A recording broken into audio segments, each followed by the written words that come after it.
Juice ఎట్లా తయారు చేయాలో చూద్దామా?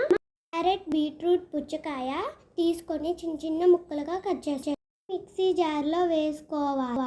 వాటిని మెత్తగా గ్రైండ్ చేసుకోవాలి. హెల్త్కి చాలా మంచిది, బాగా వస్తుంది, స్కిన్ గ్లో అవుతుంది. మెత్తగా మిక్సీ పట్టిన తర్వాత దీన్ని వడగట్టడానికి బ్యాగ్ని తీసుకోవాలి. బ్యాగ్ని ఇంట్లోనే తయారు చేసుకోవాలి. ఆ బ్యాగ్లో వేసాక పై భాగంలో గట్టిగా పట్టుకోవాలి. బ్యాగ్ని ప్రెస్ చేస్తూ ఉంటే మొత్తం బయటకు వస్తుంది. క్లాత్ బ్యాగ్ని యూజ్ చేయటం వల్ల మాత్రమే బయటకు వస్తుంది. చిన్నపిల్లలు, పెద్దవాళ్ళు కూడా తాగొచ్చు. చాలా టేస్టీగా కూడా ఉంటుంది.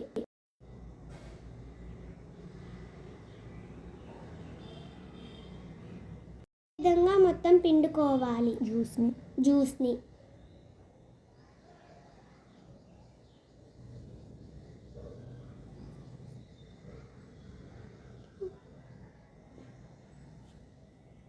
పిండిన తర్వాత పిప్పి ఈ విధంగా వస్తుంది.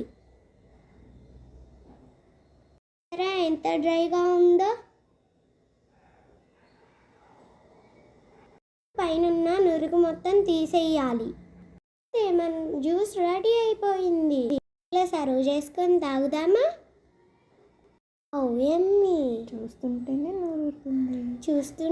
నోరూరుతుంది. ట్రై చేయండి జ్యూస్ని ఫ్రెండ్స్.